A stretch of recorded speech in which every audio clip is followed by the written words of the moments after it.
Let's go, Brandon. I agree.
Okay, let's see.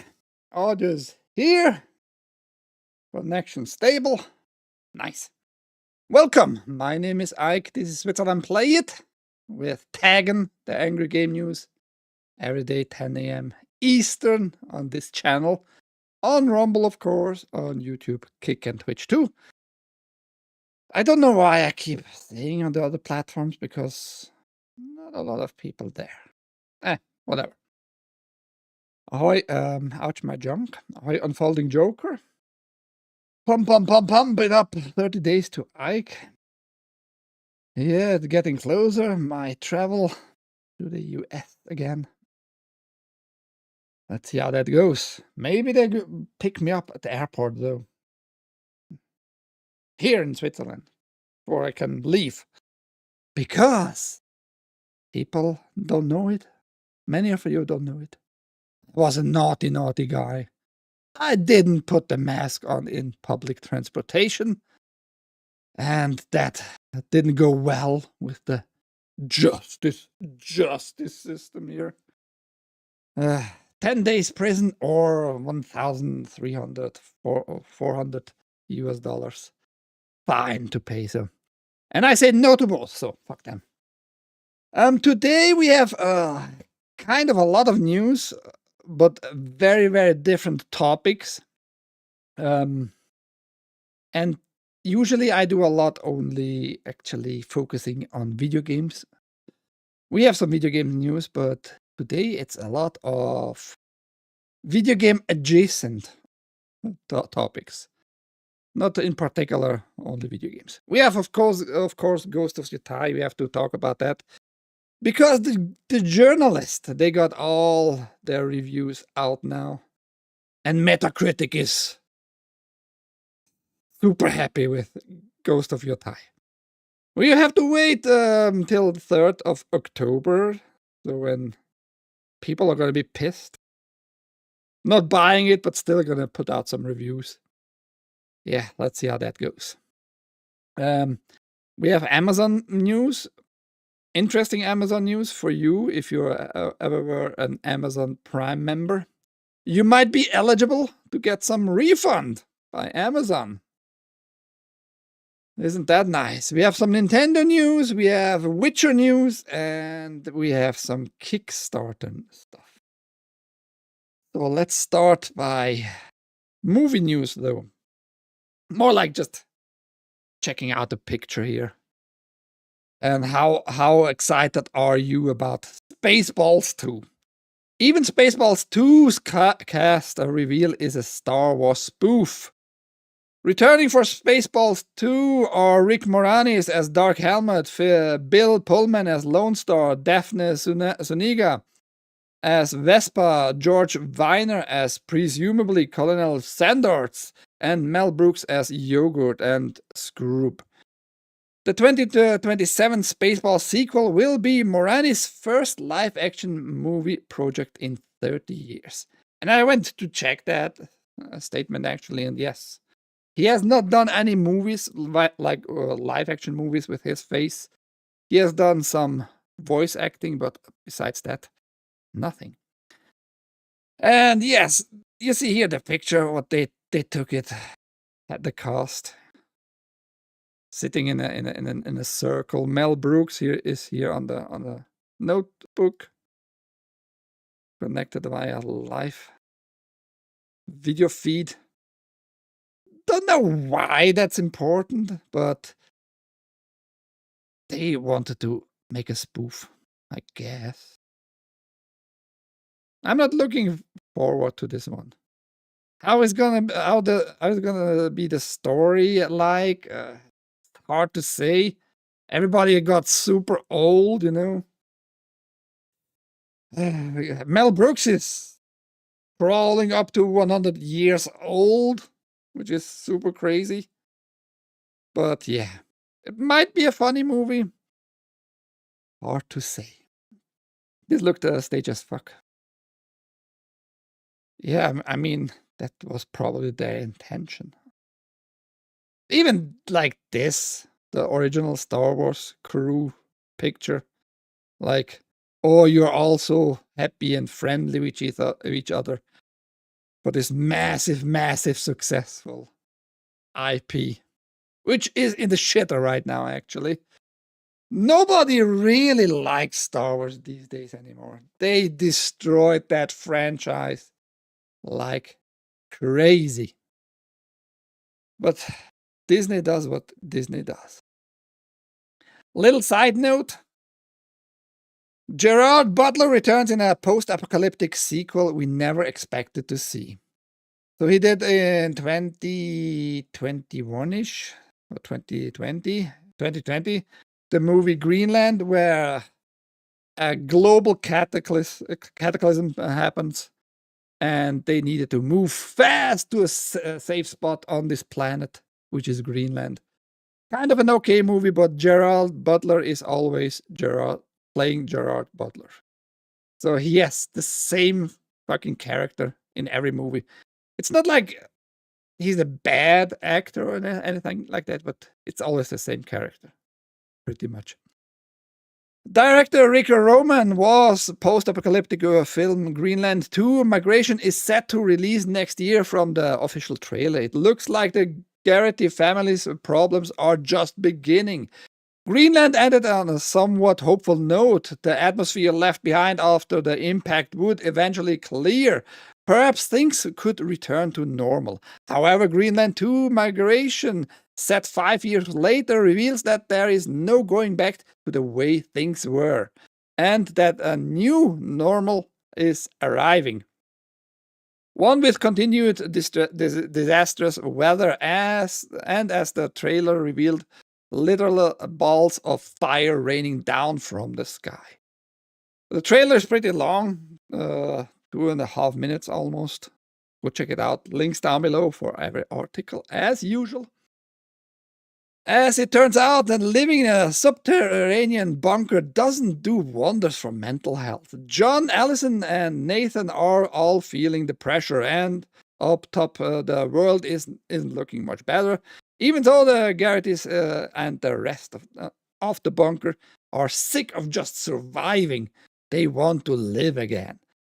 With clean water and clean air. According to the ones in charge of the bunker, that may be possible.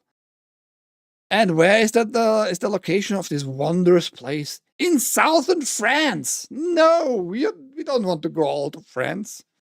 Inside a gigantic crater that was left when the world shattered, comet impacted. There's only one thing left to do. Get to France from Greenland, while avoiding radiation storms, literal fireballs, rickety rope bridges, and everything else in between. I think like it's kind of an important topic overall, because when something is coming towards the planet Earth, a comet or a meteor, a bigger one, that is impacting like the whole humanity, right? And it happened in the past. It most likely happened 12, 13,000 years ago. And the younger Dryas was connected to all that. And maybe in 2030 something similar is happening. We don't really know why Agenda 2030 is so important for the world leaders out there. They might know something they are not telling the global population. So I just find that topic very, very interesting, and sort of looking forward to the movie, but the first one was like peak entertainment. It was just interesting to watch it once. UrhG been in my bucket list, on my bucket list for years. Greenland? I mean, Greenland is kind of all the time under a big sheet of ice. In summer on the coast, you get like livable places, but overall it's very, very cold there. I loved it when I went to the US first time. We went along Greenland with the airplane, and it looks pretty impressive, I have to say. Oh, ever eaten? Ever eaten has small wiener energy in the chat. Forgot no voices. Yeah, you're kind of a retard, ouch my junk. You are kind of a retard. No voices in the news. It literally tells you there. Exclamation mark. Voices for a selection of voices not active in news show. But if you can't read, you can't read, I guess. Pastry is worth the effort. What pastry? Go check out the trailer. It seems to be very, very action intense in this movie. Now this is kind of an important topic. I tried to find where I talked about this one for last time. It was 4 or 5 weeks ago, maybe. When Microsoft employees demanded from Microsoft they should not work with Israel's military together while they're committing those humanity crimes against humanity, those crimes against humanity, which are happening. You can deny that all day long. It is just happening. That's just facts. If you want to see some parallels, by the way, what happened to the Jews, not Israelis, Jews in Germany in particular, but throughout whole Europe, read a book by a Jew who migrated to the US. Hannah Arendt, she's called, Eichmann in Jerusalem. Very informative book.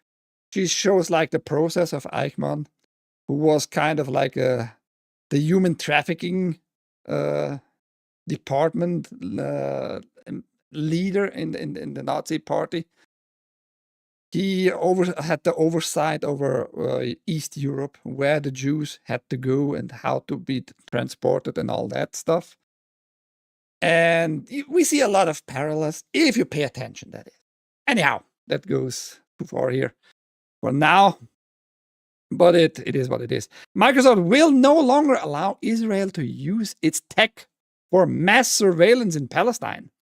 And in the old article we talked about 4 or 5 weeks ago, I already said, like, are all those data just like visible from Microsoft, unencrypted? Can they even verify anything what is claimed by the employees, by Microsoft employees? Probably not, but supposedly now they have evidence, not because of their investigation into the data, but because of The Guardian. The Guardian is reporting that Microsoft has cut off Israeli military's access to the technology that it has been using to conduct surveillance on phone calls in Palestine.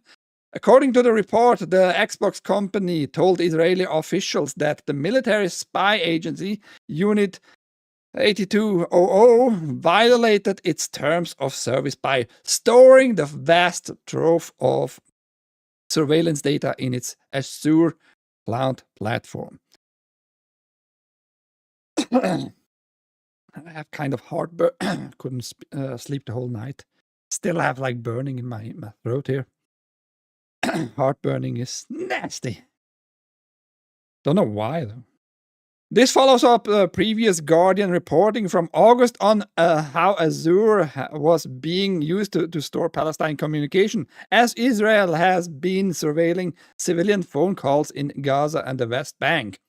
Following the report, Microsoft had an external investigation conducted into its relationship with Unit 8200, which led to the cancellation of the unit's access to its cloud storage and AI services. You can read the Guardian's story for more of the minuetry. But the long and short of it is that is a huge win for both the employees and the external forces that have been calling for a boycott of Microsoft due to its relationship with the Israeli government, as it continues on its ongoing attacks on the people of Palestine. Microsoft was added to the BDS movement's boycott list earlier this year, with the movement calling the company perhaps the most complicit tech company in Israel's illegal occupation, apartheid regime, and ongoing genocide against 2.3 million Palestinians in Gaza. This included calls to cancel subscriptions to Xbox Game Pass, as well as boycotting games like Candy Crush, Minecraft, and Call of Duty, which are all owned by Microsoft's various studios. We've reached out to the BDS movement for comment and will update the story if we hear back. I mean, those employees shouldn't be involved in politics, especially when you're just a game developer. Communicate intern if that's a need for you, or just leave the company if you can't work with the company anymore. But like forcing it on the outside, on the whole world in that sense, like showing your ideology yourself, your political stance yourself, and demanding from your employer how they should really behave, very tricky. It's not your job as a game developer to infuse any ideology in your work in general, no matter which side you lean to. Stick to your games. How about that? It's still early in the day here. French pastry, you ignorant crowd. Fuck the French pastry. I know nothing. Cause they got caught, that's why. No, I think why Microsoft is now not doing a 180. They're still working with the Israeli government. And it's just business. You want to make somehow money with your services. And you really, as a big corporation, don't care where the money comes from. And so, yeah, it's probably not because it's turning 180, but they see that some movement is happening. Because recently we just got like kind of confirmations that some nations on this planet recognize Palestine as its own state. A little bit late, if you ask me, because it's very small now all of a sudden. Over the last 6 decades, it got smaller and smaller. And you can keep denying that fact too if you want to. I don't care. It's just people are going to be driven away from their land, no matter how you call it. It's just what happens. And yes, now you're recognizing it as a state. And maybe Microsoft doesn't want to be involved and just can claim later on, well, we were not for civilian casualties in there, you know. We were against it, so that's why we terminated certain services with certain units in the Israeli forces there. It's all just theater, trying to save some face and your ass in the end. Brad Smith, the vice chair and president of Microsoft, sent an email to the employees that was published on the company's blog. In which he cited the Guardian's reporting as the catalyst for this decision. While our review is ongoing, we have found evidence that supports elements of the Guardian's reporting. This evidence includes information relating to the iMod consumption of the Azure storage capacity in the Netherlands and the use of AI services. We therefore have informed iMod of Microsoft's decision to cease and disable specified iMod subscriptions and their services, including their use of specific cloud storage and AI services and technologies. We have reviewed the decision with iMod and the steps we are taking to ensure compliance with our terms of service, focused on ensuring our services are not used for mass surveillance of civilians. Now I have a question here. Is Microsoft telling us like they are not storing any NSA data at all, like mass surveillance, just data collections by the NSA in the US by all civilians? Because now you should know the NSA does that like all the time. So how much data Microsoft might storage for the NSA, who knows?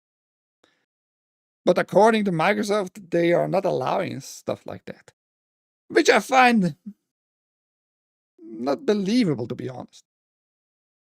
As I said at our recent employee town hall, this does not impact the important work that Microsoft continues to do to protect the cybersecurity of Israel and other countries in the Middle East, including under the Abraham Accords.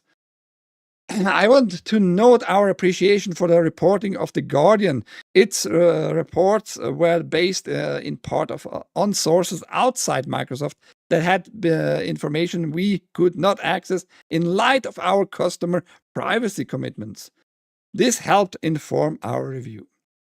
Yeah, again, The Guardian found some stuff. They reported on those issues, and Microsoft then could have acted.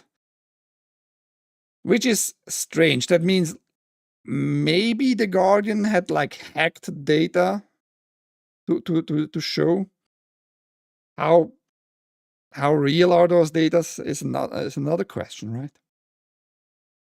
While this is a victory, as both Smith and The Guardian note, Microsoft still has other long-standing relationships with the Israel Defense Forces, which include access to certain tech and services. But this is the first example of a United States company pulling its resources from Israel since the war with Gaza began. Yeah, let's see how that goes. If it's going to be another backlash, maybe the ADL is going to issue a letter like, how can you let the terrorists win? We have to surveillance all the civilians because every potential Arab in Gaza is, of course, a terrorist by default because they all voted for Hamas, by the way, all. Even the babies. Stupid. Are you an Adult Swim Robot Chicken fan? If yes, side note, you get like the 23 episodes so far in a special edition complete series box. DVD box for $100 US dollars. If you're a Robot Chicken fan, there you have it. It's on Amazon. You can pre-order it. Speaking of Amazon, now, have you ever subscribed to Amazon Prime the last pretty much 5 years? You might get some refund money back. Amazon may have free money for you after agreeing to a $2.5 billion US dollar settlement. The United States government has announced that Amazon must pay $2.5 billion to settle claims that the company duped people into signing up for Prime and knowingly made it difficult for people to cancel. The Federal Trade Commission said Amazon will be forced to pay $1 billion US dollars in a civil penalty and $1.5 billion in refunds to consumers. Also, as part of the settlement, Amazon must agree to cease all unlawful enrollment and cancellation practices for Prime. It takes Amazon about 13 hours to make $1 billion US dollars, so the penalty isn't likely to hurt the company financially. But the FTC touted the precedent that's being set here. Is Amazon making like profits, like net profits here, 1 billion in 13 hours, or is it like just selling goods for 1 billion in 13 hours? You're not super clear right here. Because Amazon gives like the platform to all kinds of smaller shops and manufacturers, and does the fulfillment pretty much for many of those little shops. I'm not sure if Amazon makes like net profit 1 billion US dollars. What did the FTC say? FTC Chairman Andrew Ferguson said the evidence showed that Amazon used sophisticated subscription traps designed to manipulate consumers into enrolling in a Prime and then made it exceedingly hard for consumers to end their subscription. Today, we are putting billions of dollars back into American pockets and making sure Amazon never does this again. Oh, thank you, FTC. You're our savior. And yeah. Also, as part of the deal, Amazon is required to make changes to its Prime enrollment policies. The FTC is requiring Amazon to remove "No, I don't want" free shipping. Yeah, it's like a double negative there. Many people don't understand. I mean, I'm not a native English speaking guy, but I know what that means, you know. But they also do it like with colors, making it a little bit more difficult for people.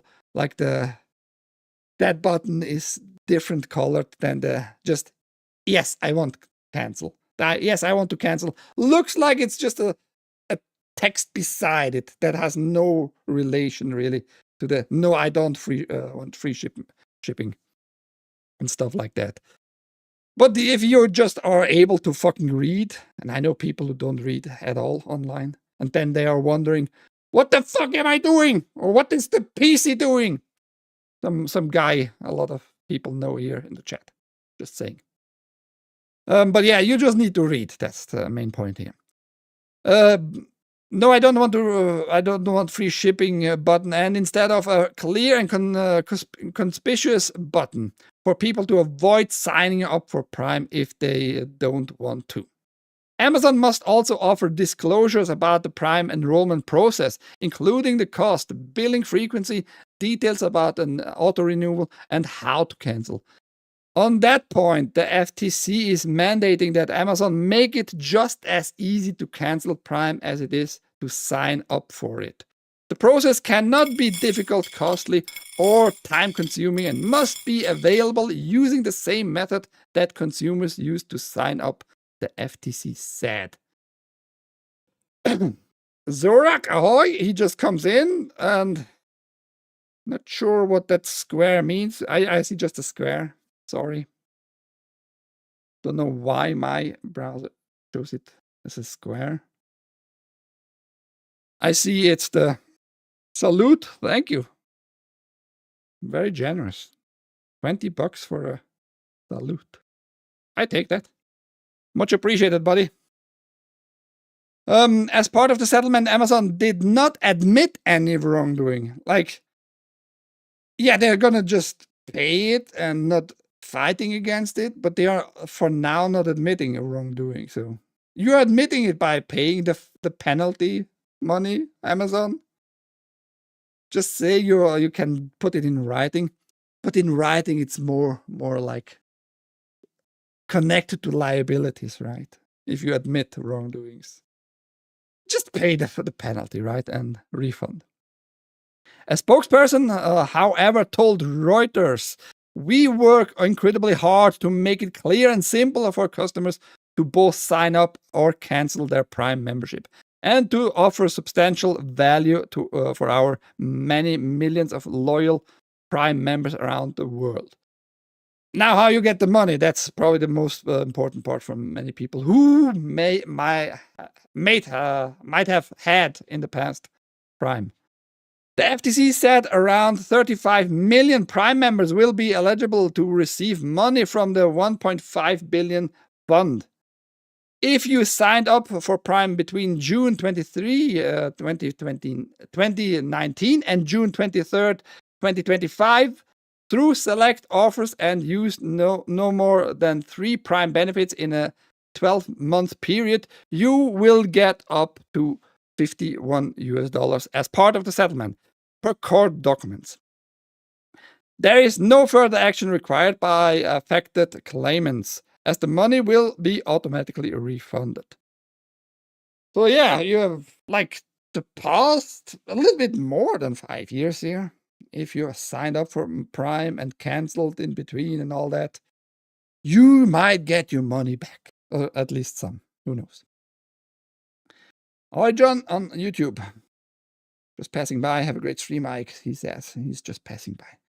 $20 bologna and ramen noodles tonight. I try to not eat anything today anymore. Just half fasting. I had some crackers for breakfast, pretty much. Not gonna waste that money for bologna and ramen noodles. That's stupid. Did anybody sign up for Prime in this time period? But again, like I said, it is very visible if you just can read, if you do read what you are signing up for, and there are like cancellation buttons on the account page. So far, it was never difficult for me to like cancel my subscription. Right now, I'm not subscribed to Prime anymore. I might do it again in the near future. Who knows? But Amazon is also lying. Like, they are not working hard on making it the same visible like the subscribe button. And no, I don't want to cancel button. You know? So, liars. Liars. Liar, whore, and you know it. Yeah, Jeff, you know it. Fucking Bezos, bitch. Yes, I believe I did then cancel it again. Yeah, I get it for a couple of months just to watch Thursday football. And Amazon Prime is in Europe quite cheaper, by the way. Now, are you a Nintendo fanboy? You might be devastated right now. Bowser leaves Nintendo. Not this Bowser. Not the big turtle Bowser. This Bowser. It's his name, actually. Doug Bowser is stepping down as president of Nintendo of America after 5 years in charge of the North American business unit. The 10-year veteran of the Mario Maker departs shortly after the arrival of the Switch 2, with his retirement taking effect December 31st. He'll be replaced by longtime Nintendo executive Devin Pritchard, who will have the distinction of being the first female president in Nintendo of America's history. Yeah, vagine power, everybody! That's what we needed. So yeah, Bowser took over as president of Nintendo of America back in 2019 after Reggie Fils-Aime stepped down following 15 years in the position. Bowser took on a less visible role than his predecessor, but has still appeared in the occasional Nintendo Direct and at big launches, including the recent opening of new Nintendo store in San Francisco. Cocksucker, San Francisco. I mean, the Asian guy meant maybe Bowser, I don't know. Bowser's departure comes shortly after IGN reported a change to the customer service department at Nintendo of America, including more outsourcing to cut costs. Cut costs, you can cut also costs, who cares? Is it going to change anything with Nintendo? Probably not. Probably not. Nintendo's still going to be a asshole to their fans, so right. Oh, cool frog, like you know how to read. I'm reading pretty well here, man, despite having like burning throat of heartburn the whole night. Cool frog resubscribed, now monthly support. Thank you for the $5. Much appreciated. We need to put him on the list again.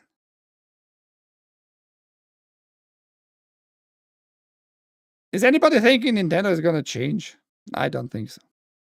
More vagine power, more vagine energy at the top. Is it a DEI move just to virtue signal? Yeah, now we have female manager. Hard to say. Let's keep the news with Nintendo. Nintendo is opening a pop-up store in London next month. The store will be open in the Westfield Shopping Centre in London's Shepherd Bush area from October 22 until November 16. Located directly opposite the Lego store on the ground floor, the store will have ticketed entry from October 22 to October 26, then general entry from October 27 to November 16. It's just going to be a pop-up store to make some quick money, I guess. It's just interesting that Nintendo has so many fanboys. They have to have it ticketed. So you're gonna have to get some kind of ticket to be able to go in a store to buy merch. The store will feature some of the merchandise available in Nintendo's permanent stores in Tokyo, Osaka, Kyoto, San Francisco, and New York. Nintendo Pop-Up Store 2P. I can change it.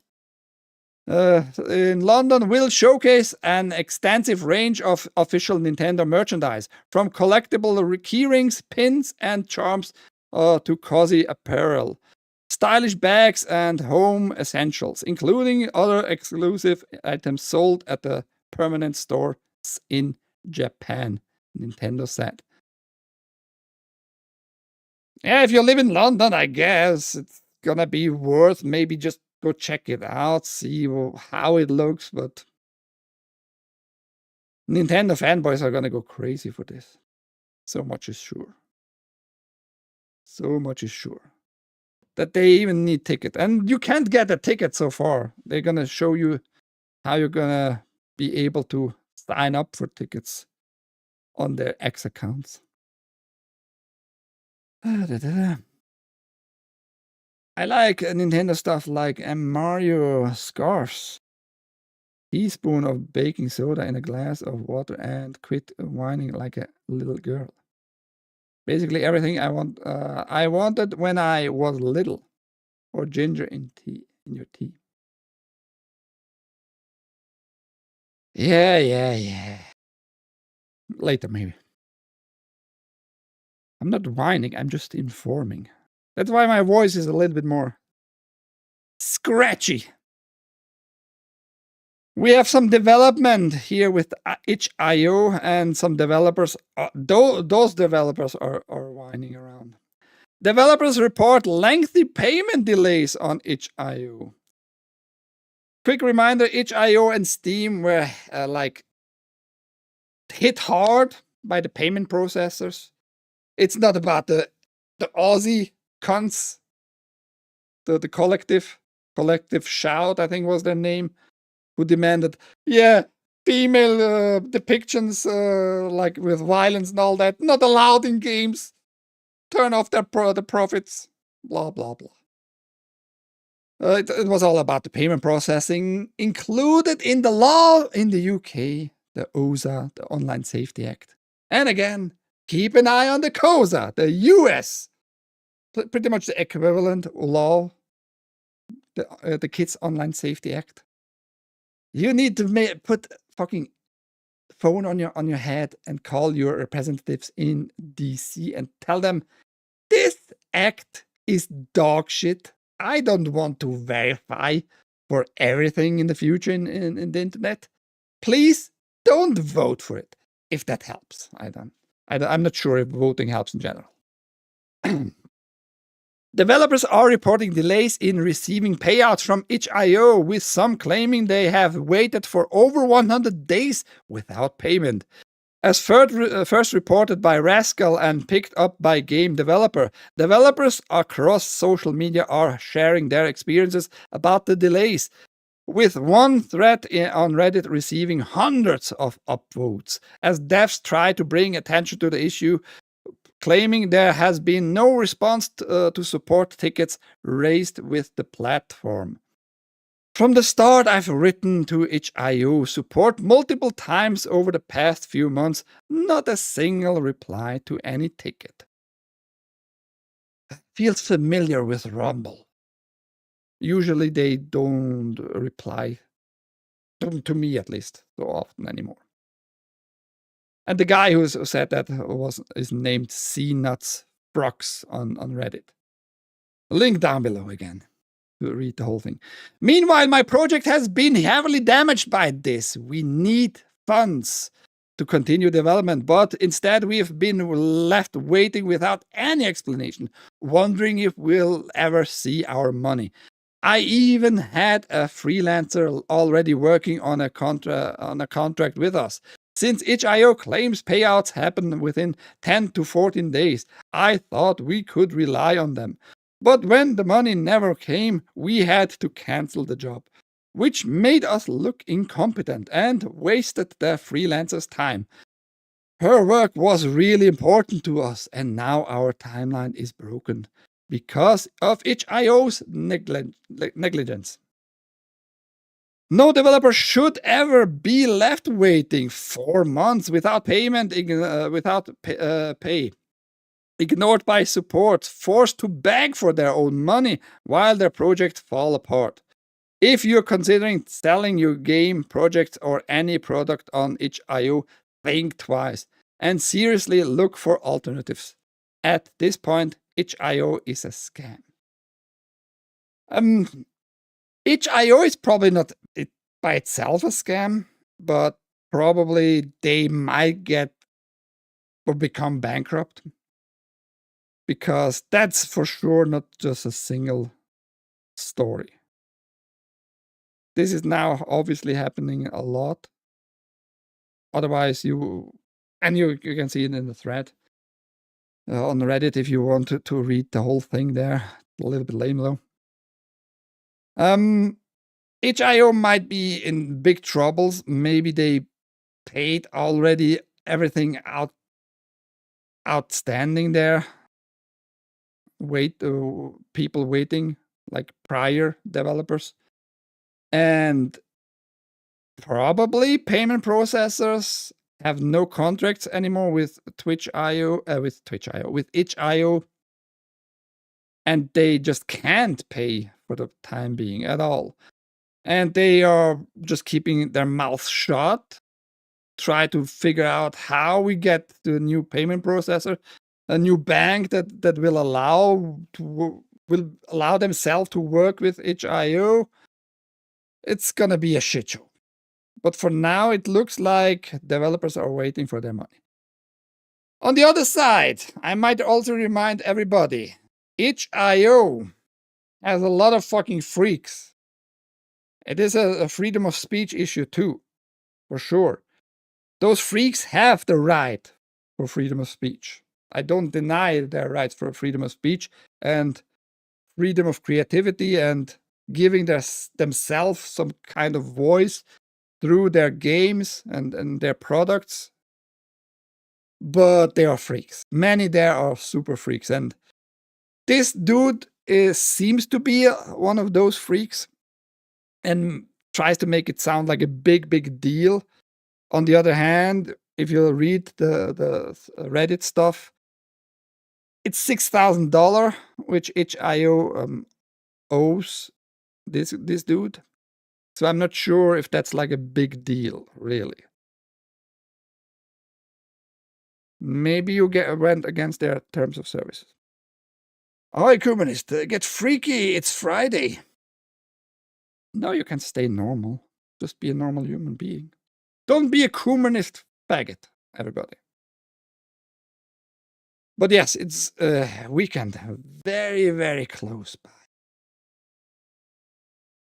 Very close by. The Witcher has not a good stand. Absolutely a bad stand right now. The show, that is. The Witcher's Liam Hemsworth stayed offline to avoid backlash against Geralt recasting. He said, "There was quite a bit of noise and I had to put that aside," Hemsworth told the Entertainment Weekly. "I started to become a distraction. I dealt with that sort of thing in the past a lot. And, you know, at the end of the day, I love making movies and I love telling stories and acting. I just don't want any of that to affect my way of telling the story that I'm trying to tell. I jumped off social media and the internet most of last year." And I don't know why people might jump on his throat and try to choke him virtually. He is just an actor. And it's not his fault that the showmaker fucked this IP as a show on Netflix up. It's not his fault. So I don't see any reason to blame this dude. So far, he is in that one trailer we saw and we watched together here. He did nothing wrong, really. He tried his best to portray this figure, how he was told to portray it.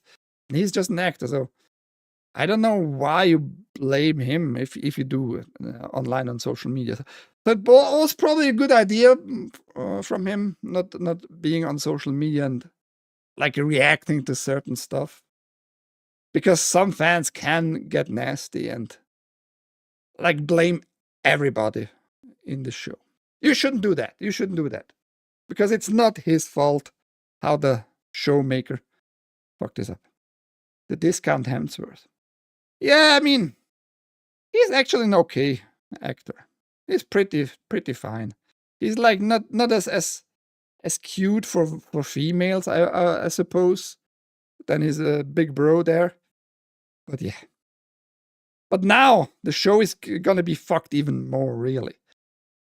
I didn't know that. I just saw it in this article the first time because otherwise I don't pay too much attention.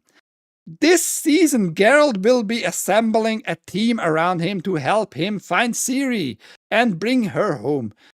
EW's Entertainment Weekly's report confirms that Lawrence Fishburne will play Regis, a member of the Geralt's new team, or Hansa, who is a vampire that has sworn off drinking blood. I mean, I don't know if in the books Regis was mentioned like a pale, white, older dude, but in the game, Regis is very white. A vampire, very white vampire. I like the character a lot, Regis. And I played The Witcher 3 here. The playlist is on my channel if you want to rewatch all that. I should do that first. I don't know why I didn't do that. Regis Witcher 3. Just to show you. Just to show you how he looks in the game, at least. He's a very calm dude. He's very polite. He tries to talk everything with everybody. Doesn't do violent shit and all that. Well, here's a good picture, I think. That's a pretty good picture. There. That's how it looks in the game. That's a really nice picture. Whoever took this screenshot, kudos. Now let me go here. Let me copy paste that link. You know what? Just keep an eye on that, right? Here is Regis in the show. I like Lawrence Fishburne a lot. I think he's a good actor. I think he can act very nicely. This looks fucking awful. Like with his Romulan kind of bump here on the forehead. His hairstyle looks ridiculous. His eye lenses. This just does not look good. I don't know why Lawrence Fishburne signed up for that. This show is so super dead, and supposedly costs $220 million for what, 8 episodes in season 4. I don't know, man. I don't know. Still can't believe they cast a mid-looking melanated ass chick for Jennifer. I mean, she's kind of a pretty girl, but it's not Jennifer. Yes, it's not Jennifer. He was in the movie Triangle. Was I really liked. He plays an android alien in the Signal. Go watch The Signal if you never watched that movie. Great soundtrack. Ah, yes, Fishburne really looks like Regis. He looks like a vampire. A retarded vampire. Netflix, man. Netflix. Let's keep the news to Witcher for a moment. The Witcher 3's one more patch delayed to 2026. CD Projekt confirms. CD Projekt Red, that is actually. You should write the whole name, man. Has delayed a planned patch for The Witcher 3 that was set to add cross-platform mod support across PC, PlayStation 5, and Xbox Series X and S later this year. The studio had announced that the patch for later in 2025 as part of the celebration of The Witcher 3's 10th anniversary.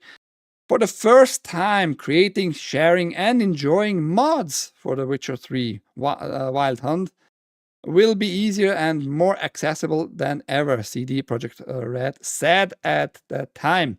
However, in a new update, CD Projekt said the patch had shifted to 2026 with no film release window mentioned.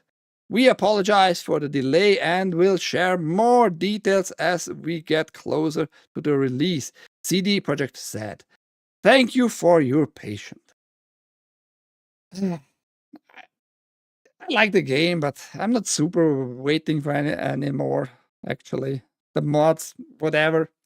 I put about between 500 and 600 hours in this game. So I think I'm good. I don't need anything else from this game. It's just interesting they still try to keep it alive. Probably make some money with newcomers. Who knows? Oh, haste! Late to the party. How you doing? Now, finally! In 2 weeks, we're gonna have this handheld released. Now, finally, we get, like, prizes. And I was a little bit surprised. I am a little bit surprised. The base version, the smaller version, the less performant version is $600 US. ROG Xbox Alley pre-orders just dropped here. Where's to buy? Here's where to buy the new handheld ahead of the release. In the UK, you can get it via the link here, or in the US via Best Buy. It's official! ROG Xbox Alley pre-orders have landed. The heavily anticipated Xbox device starts live at $600 US, but ramps all the way up to $999.99 US for the X version, and is now available to order ahead of the official October 16 release. I'm kind of surprised that they going kind of low. It's still way too much money, in my opinion, for a handheld.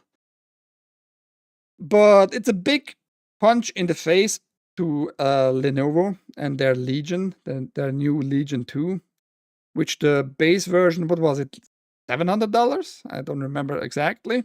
Something like that. It's more performant than this smaller Alley version, but still.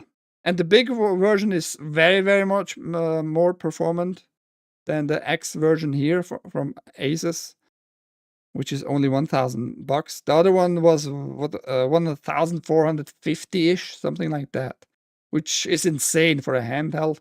And here it's also again insane for a handheld, without sales tax, by the way, as usual, I guess, for US prices. I don't think I need to mention that, but maybe people forget that. But whatever.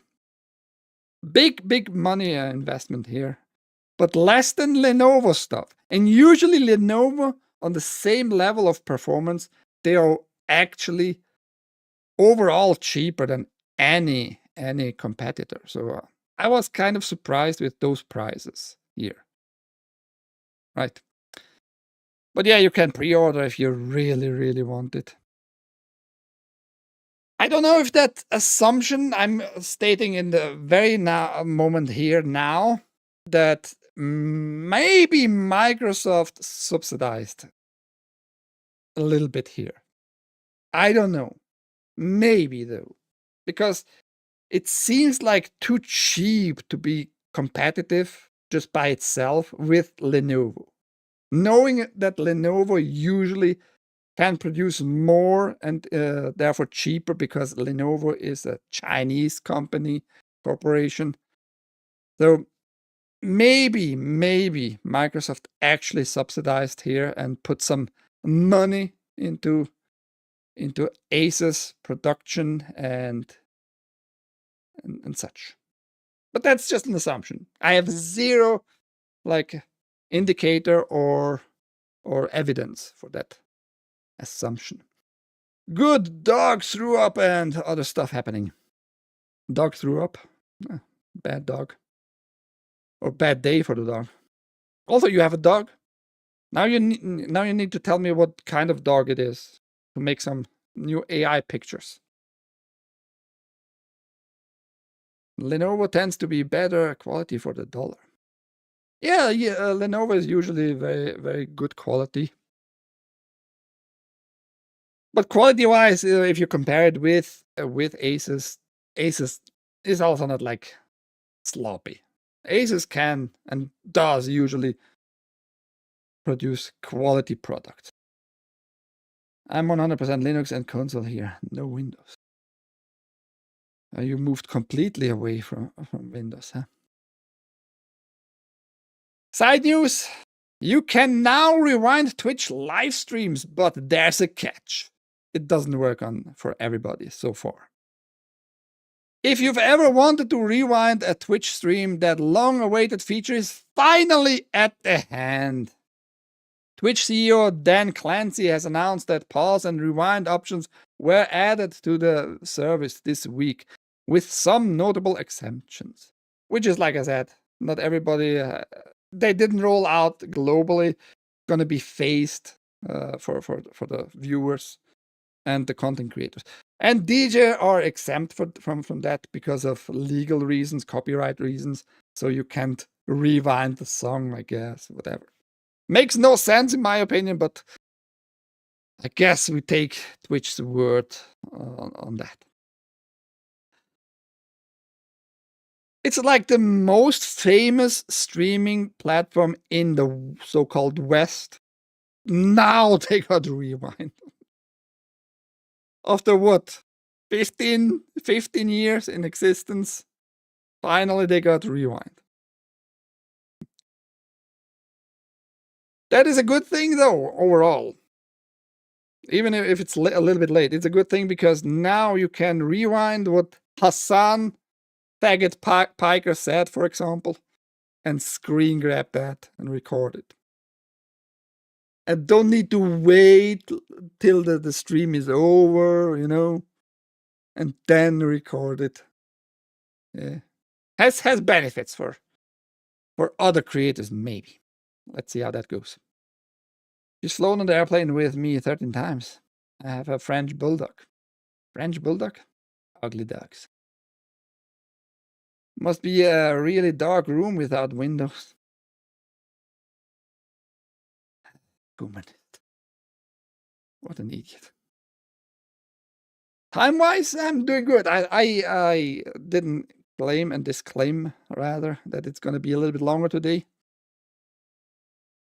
Because the main stories happen now.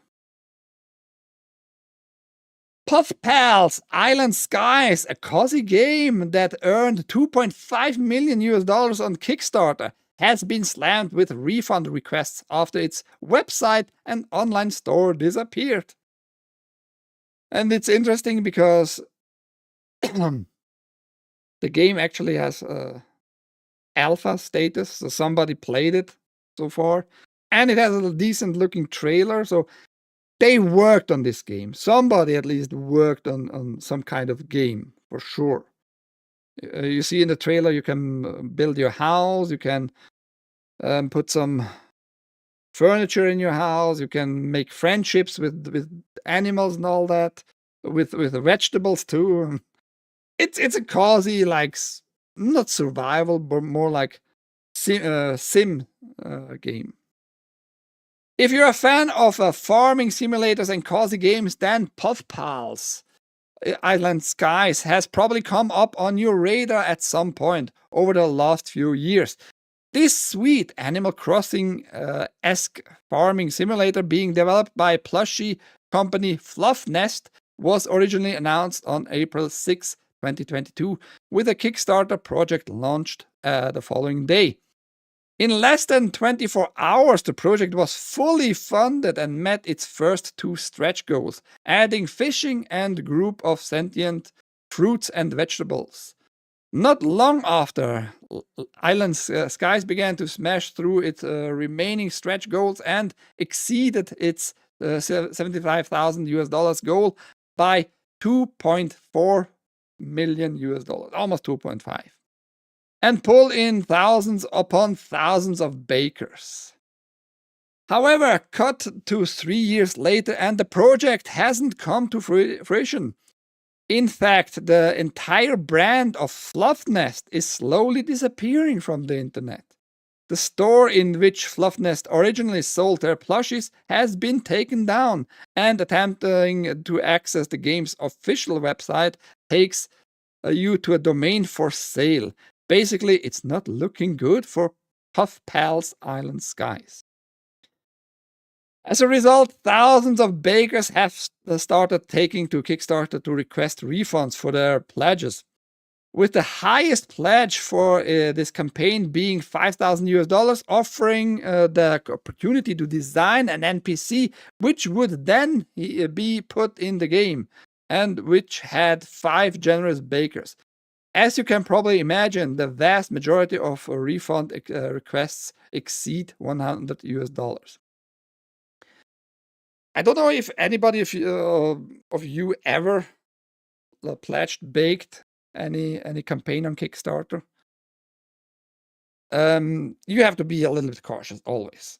Don't invest too much money, only if you really believe that this product is going to happen, this service is going to happen, and stuff like that.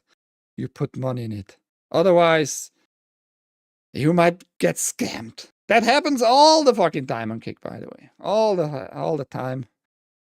I baked so far 3 projects, and I got my stuff, though.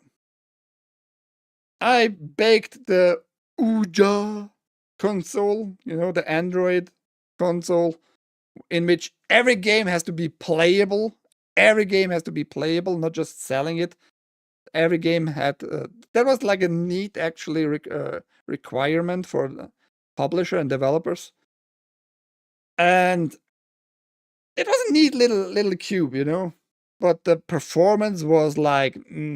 back when it was released, okay. But it was the same CPU, GPU, like in the Switch 1.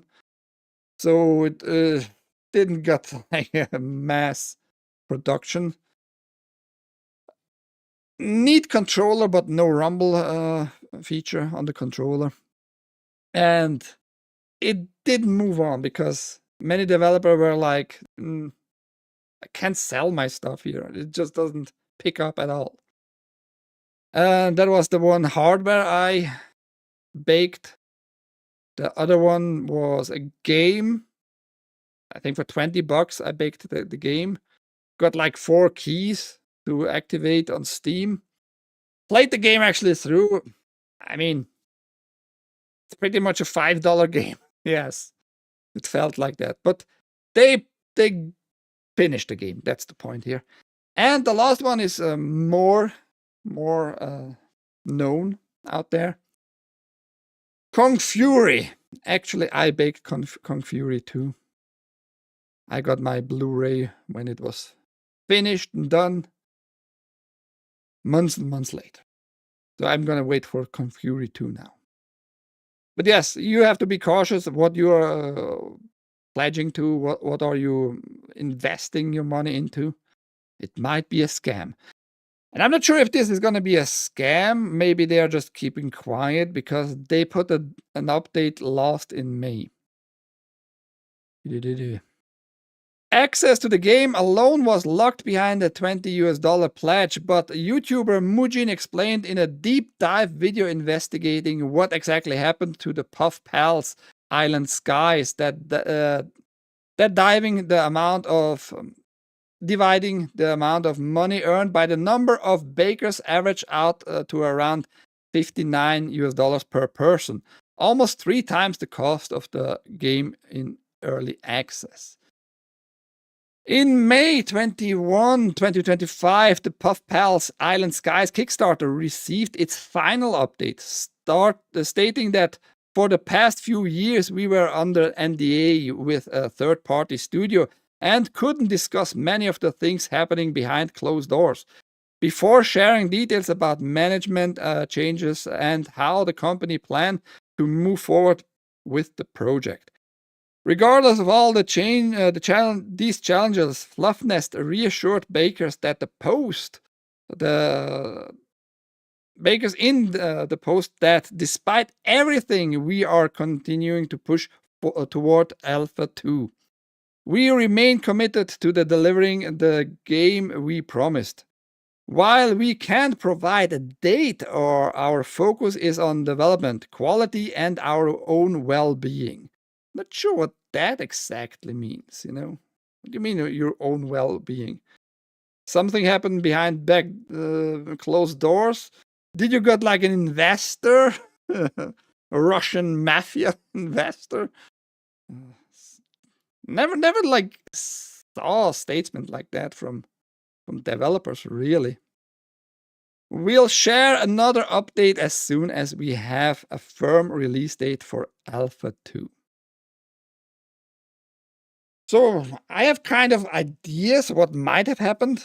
Then in the last update, they talked about third-party studio and NDA. So they must have signed some contract. And you don't sign some contracts with other third-party people if you don't get money by them for whatever reason, right? So I assume this third party actually got somehow hold of the rights, and the Fluff Nest actually just is being dissolved. Who knows? And you're still gonna get the game though. It's just gonna take now a little bit long. It just sounds a little bit weird, you know?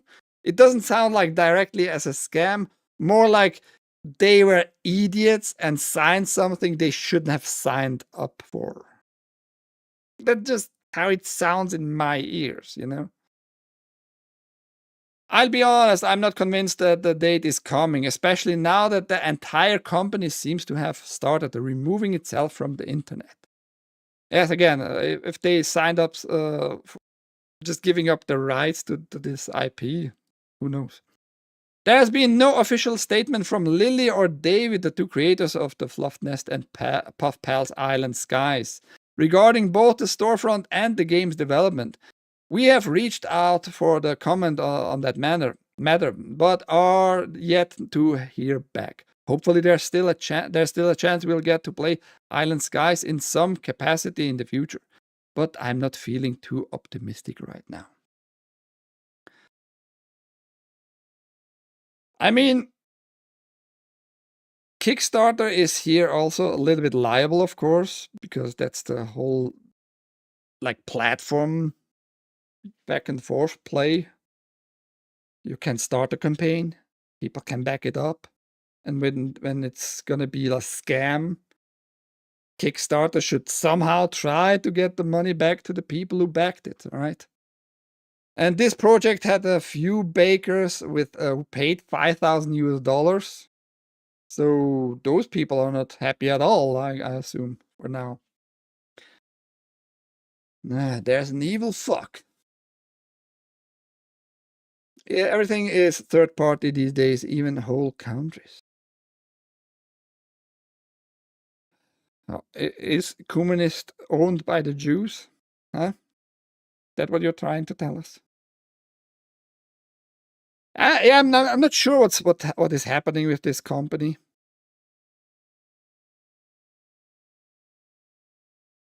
I'm not sure if Kickstarter is going to help the people to get their money back. How long do you have to wait till anything happens? But that's a lot of money. Almost 2.5 million US dollars. That's a lot of money. The apple juice has no R. Jewcoomer. Yeah, he should change his name to Jewcoomer. Juice and cheeses. Apple juice and Swiss cheeses. Ghost of Yotei is reviewing 4 points higher than Ghost of Tsushima. But 2025 has been so amazing for games that it's barely top 20 for the year. So yeah, like I said at the very beginning of today's show, game journalists and critics, professional critics, finally got to review the game, earlier access than the rest of the world. And it's such an amazing game. Like a lot of 100 scores on Metacritic. Absolutely not suspicious. The reviews I just scanned a little bit through, just barely checked it out. But I saw the word masterpiece quite a lot. Does it sound like the same in every review? No, but it's not a masterpiece. No game has 100 out of 100. That's BS. I assume. And I accuse Sony and Sucker Punch paying people for those high score reviews. There's no other way, man. There's no other way. The game, like I said so often, so fucking often, gameplay-wise, it's probably gonna absolutely fine. I am pretty sure there are not gonna be bigger flaws there in the gameplay. Because you already had a working good game with Ghost of Tsushima. You just need to refine the movement maybe a little bit, new weapons and all that, the higher visual quality, because Ghost of Tsushima is, almost 4 years, something like that, 4 or 5 years old. So yeah, you don't need to do a lot. You just can improve in those departments, visually and gameplay-wise. But you had not a good run so far, Sucker Punch, so I don't believe that it's not gonna play any role. It shouldn't also not play too much of a role, though. Rate the games mainly according to the game itself. But Sucker Punch, you had bad developers in your team, and you still have those. I'm sure. I'm absolutely sure and convinced that's the case. And you hired Erika Ishii, gender fluid, retarded, in other words, retarded human being out there.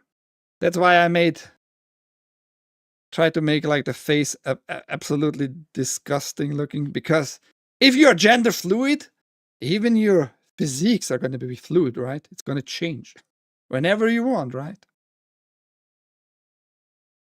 Let's read through it. Gross, you capitalized them. What? That shit got a 10 out of 10 from some places. Give me a break. Yeah, that's what I'm saying. Access journalism will be access journalism. Yeah, you're not wrong, Haste. You're usually very wrong on many issues, but here you're spot on. I don't give them my favorite game. I don't even give my favorite game 10 out of 10. I did that once in my life. But when I posted it, a few days later, I was like, that's not possible though. No game is really perfect. It's just not possible. Otherwise, you wouldn't make new games or play ever any games. And no, it's actually not Final Fantasy VII. I don't know why I gave 10 out of 10 to Metal Gear Solid 4 on the PS3. I must be have been in love with that game for some reason. I think it's still a great game. And I'm gonna replay it sooner or later because I have a PS3 now again. I think Deus Ex is in that era of time is a 10 out of 10. You are out of your mind. Fuck you, Haste. I mean, you're a follower of me, so you're a retard too. So maybe that's your excuse.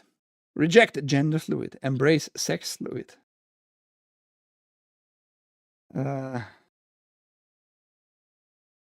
don't know if that makes any sense, Kumanist. But then again, you are a faggot. You say in your own words there with your name.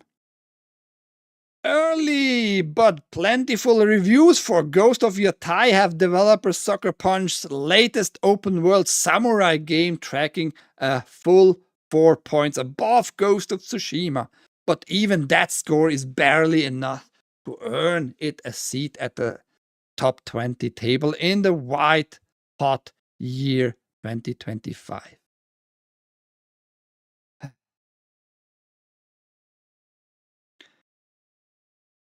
They're like just glancing over the fact that something is fishy here, you know? They're just glancing over that and try to focus on it. It's so good, but we have so many more amazing games this year. It's barely sitting on the same table with those other amazing games. What a bunch of BS. At the time of writing, 102 critic reviews of Ghost of Yotei have been recorded on Metacritic, which puts the game at an overall score of 87. Ghost of Tsushima landed at 83 after 122 critic reviews, which is more accurate, I would say. But then again, later critics probably were like more secure to give their honest rating, you know.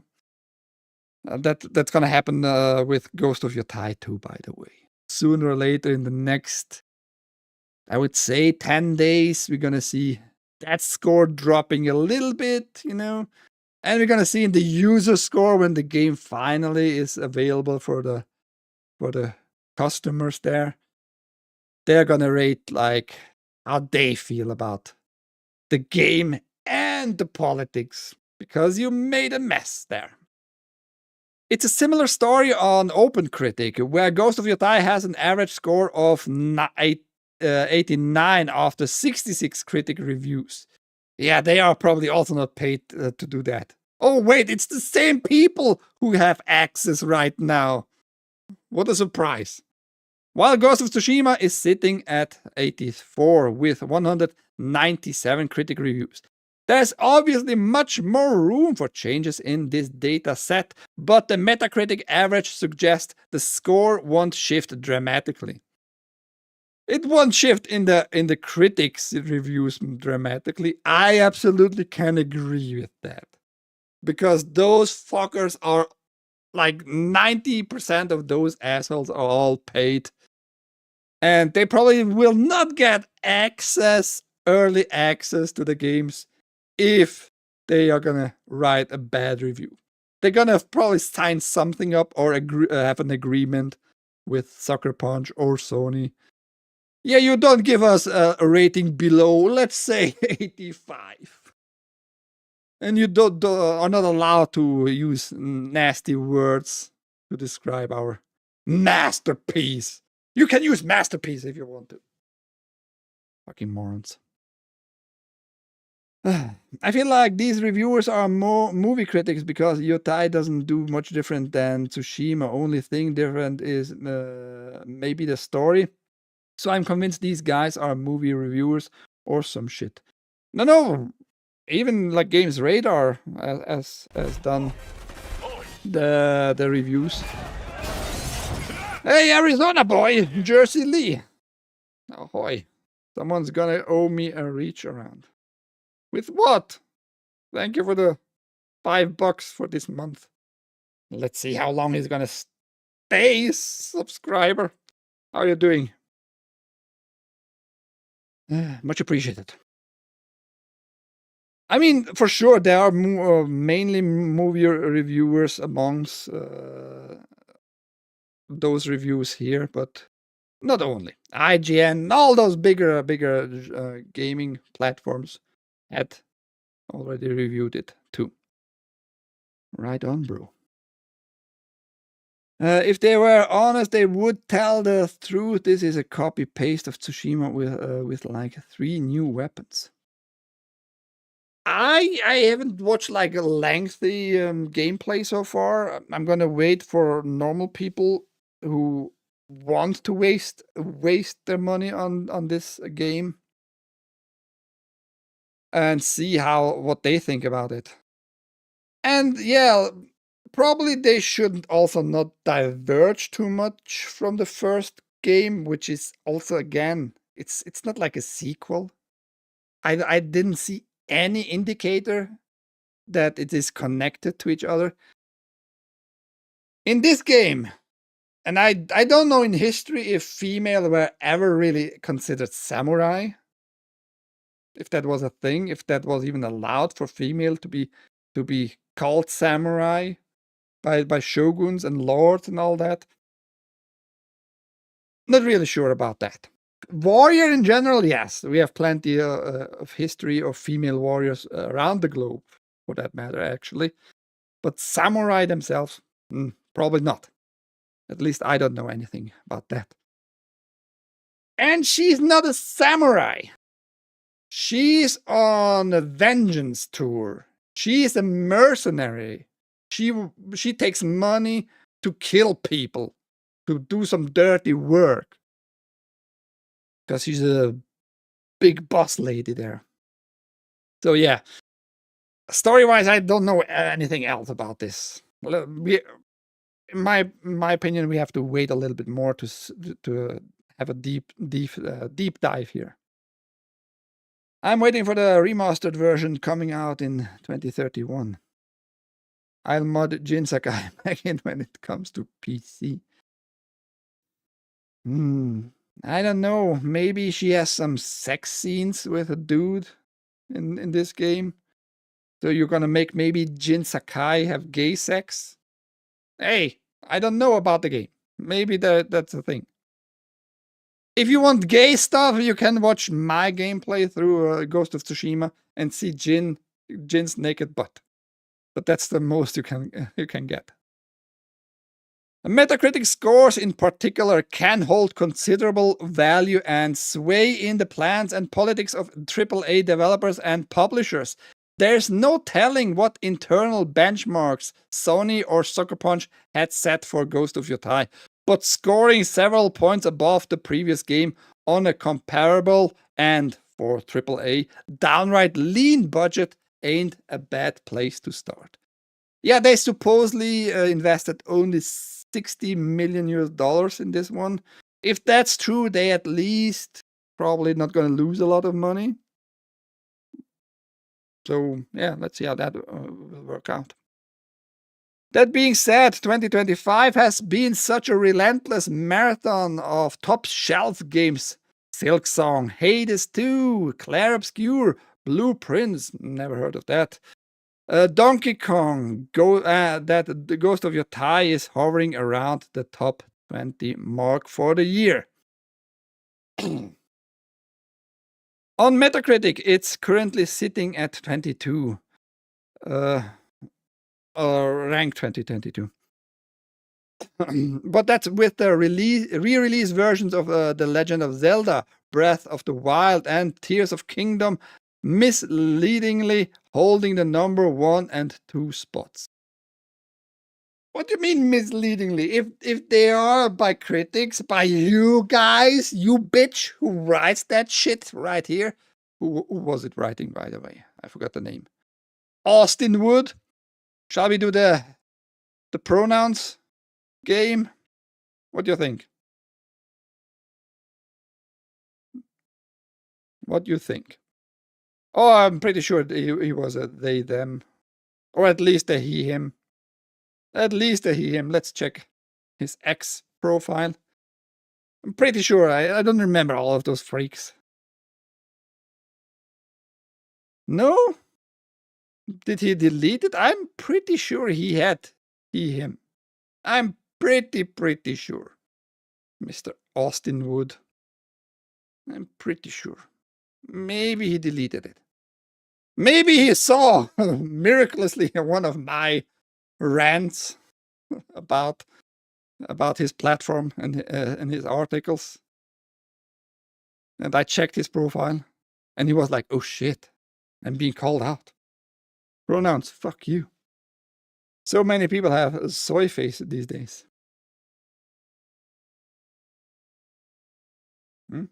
Me too. Are you me tooing me? Are you me tooing me? Can I pin the subscribers? No? No? Well, can't. Anyhow, I'm sure he is a he him. In his heart, he is a he him. Something like that. Where the fuck was I? Yeah, misleadingly. What is misleading about it? If you idiots are rating the games like that high, I'm not like a big fan of the newer Zelda games, to be honest. Breath of the Wild and Tears of Kingdom. They are like neat games overall. They are beloved games, but they are more like building stuff games. But they offer you a lot of value, actually, right? But yes, it's your ratings, your professional critic ratings. Now you're telling everybody it's misleading. If you phrase it this way, it makes all the titles in your ranking misleading. By the way, all because you guys rated it. Morons. Nah, nigga, you're handsome. I can see why you have to turn down host left and right on the regular. Not touching host though. I think the new Zelda games are mediocre. Yeah, for me too. I'm not gonna. Maybe I'm gonna buy when I see it like in second hand for my Switch, which is in Arizona. Maybe I'm gonna buy it second hand just to play through, just not to stream or anything like that, just to play it for myself. But I'm not super into those newer ones. A Link to the Past, best Zelda game. Fight me, bro. I don't care. Once you remove those, as you should. Shut up, Austin Wood.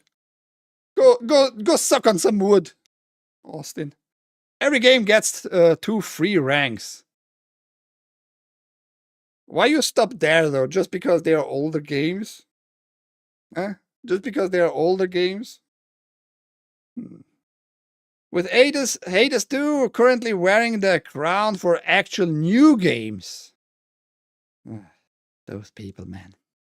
Those people. Open Critic is a little different, though it is bogged down by Tears of the Kingdom Switch 2 edition at number 1 and puts Ghost of Yotei at 16th place for the year. I think he's just butthurt. How he phrased this whole rating stuff here, his ranking of the game, I think he's kind of butthurt. Because everybody knows, Erika Ishii is gender fluid, was hired by Sucker Punch. Not a good thing. Many people say it sucks at Sucker Punch right now. Right? So I don't think it's like a objective article here. I think he's just butthurt that not many people are very friendly. Normies who heard about what happened with Drew Harrison, that was her name, Drew Harrison, yes. The lead artist, developer, blah, blah, blah, 10-year veteran at Sucker Punch, was like kind of happy that Charlie Kirk got murdered. And she doubled down. She would go even 100 times harder next time on certain topics after she was let go. So many normies got heard of that actually. And yeah, I think he's just butthurt. I think he's just ouchy. I have gender fluid too. You have a small wiener. That's what you have. Ahoy beers. Coming in very, very, very extra late. Todd was really good. I wasn't impressed with Breath of the Wild. I loved Ocarina of Time. I mean, I love Ocarina of Time, the PC native port. You know, 60 frames per second, widescreen, autosave, perfect movement, clear sound, and all that. Still a winner, though. That got a PC port. I gotta play that. Yes, like I said. That's what I hated most with.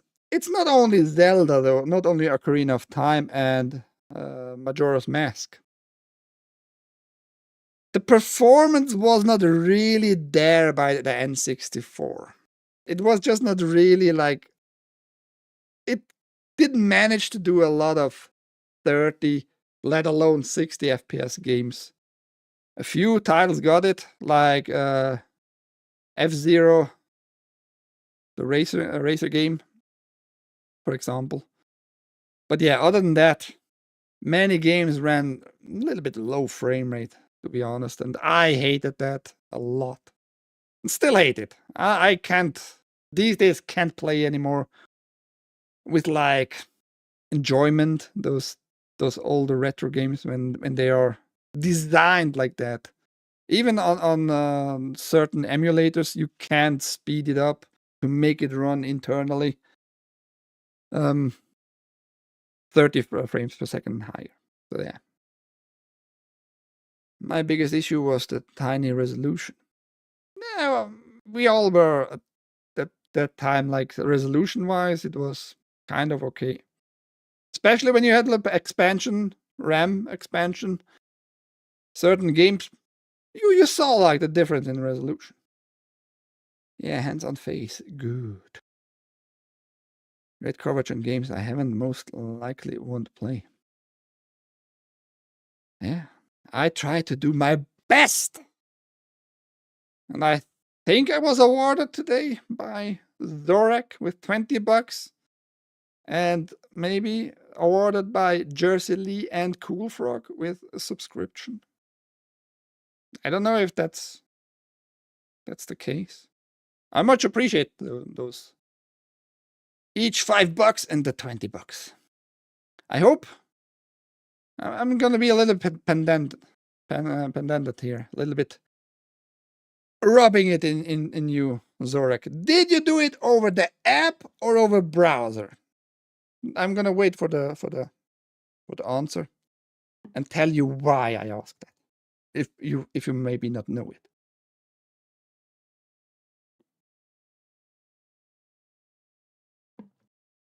Because we're gonna leave very soon. Oh shit. What the fuck?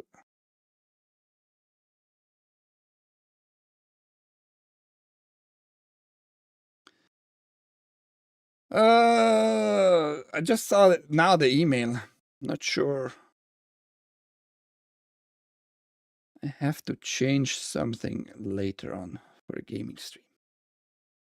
Jersey Lee, that motherfucker.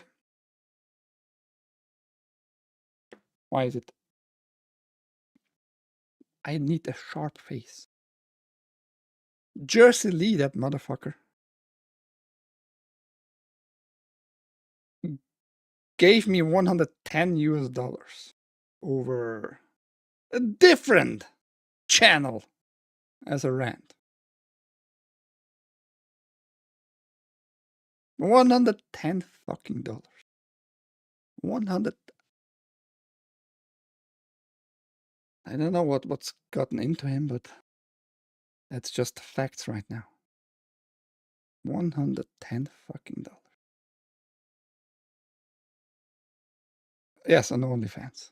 I don't know if OnlyFans would do PayPal stuff.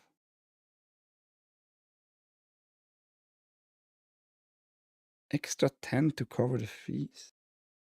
What are you talking about? It's 110. You maybe mistyped it? Is he gonna go cash back it? I don't know. No tits, no. Yeah, I mean, I don't know what to say. $110 or $110. It's quite a crazy amount. That's, I think, the biggest amount, like a single amount I ever got. Beers can't do that anymore. He's broke. He's working nonstop, but he's still broke. He needed to do his pool. He was or is still sick. I don't know. He doesn't tell me anything shit these days. He just comes in sometimes in the chat. But he, when it was rated by the quartering, he was like at the very end. Ah, fuck it, $100. What a bitch move. Make it 110 happen. Dude, you get what you get. 55 on the house this year. So he invested all kinds of money in pool, house, dog, himself. I mean, I guess it's not an investment if you look out for your health. It's more like keeping yourself alive. Or longer alive. Ben Jondi, J fans. You made a gamer video for me, so consider it payback. I haven't asked yet, but I plan to ask. Actually, speaking of the short gamers stories, Jersey Lee got his one. Unfortunately, the light was not super good. I tried to make it as good as possible, though. Maybe we can do another one about other details. But check out, just search for short gamer story or story on my channel. I try, and I'm gonna have plans to ask Stuttering Craig. He is living in Texas, near Dallas. And the other one is not a gamer, but I'm gonna meet him in December. Gary from Nerdrotic. I'm just gonna approach him and walk up to him because he's gonna be in the Quest for Ancient Civilizations. Is a speaker there actually, and we should have time just to talk because he is not a drinker. So when everybody's gonna go party, he's gonna be a little bit more left alone, left in peace as a non-drinker. So I guess I have some opportunities to talk to him. But yes, and he is also in Texas, but more Austin, which would give me some if I can combine those two meetings. I can travel with a bus from Dallas to Austin. Oh, was it Austin? No, San Antonio. Gary was near San Antonio. See a little bit more of the land. I like to travel with bus overall. If the bus is not stinky, that is. But yeah. Well, that was the show. I hope you're gonna buy Ghost of Yotei and give it a 100 review on Metacritic and make Austin Wood super duper happy, okay? If you're a retard, buy that game. If you're a little bit more cautious and have a brain, you fucking should not give your money to those people who actually hate you. That remains the overall message. We'll get you drinking and smoking cigars this time around. I don't drink or smoke, actually. I tried smoking a few times just to see if I just can relax, but not happening. But I can sit around with you, no problem. No problem. I prefer train over bus. I mean, if it's like a more modern bus, you have like AC, you have like a pretty comfortable, usually more comfortable if the bus is all right than trains. And a little slower, you see more of the landscape. I like to take massive dumps on the bus, especially if there's no toilet.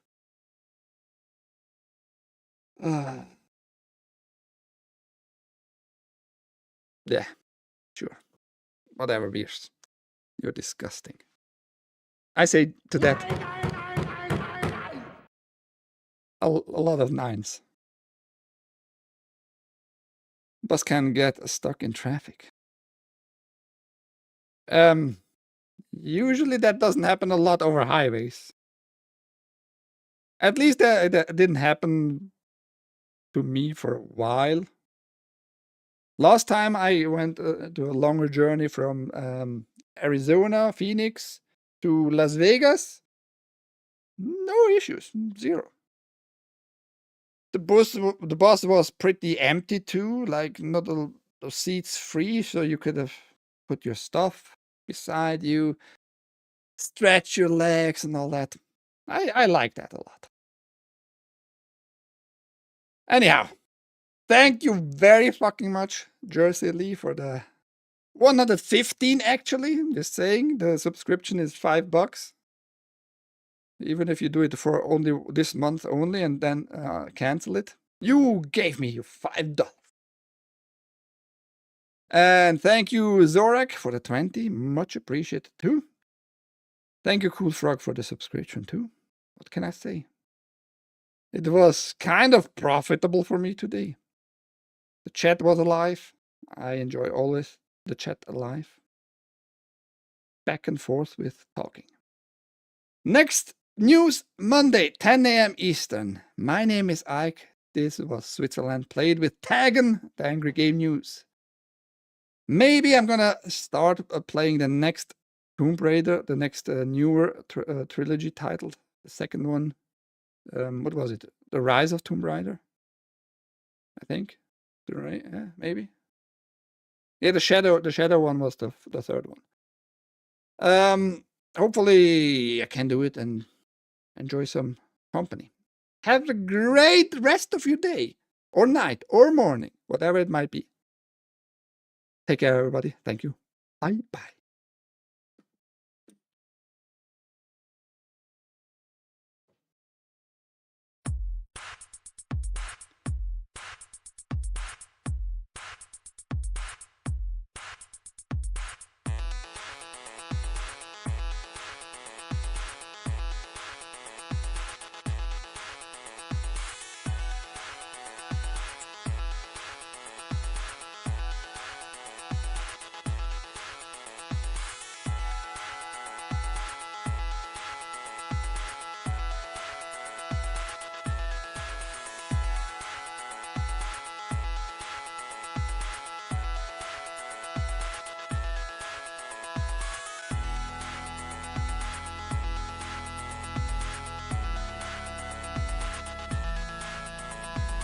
Black Girl Magic!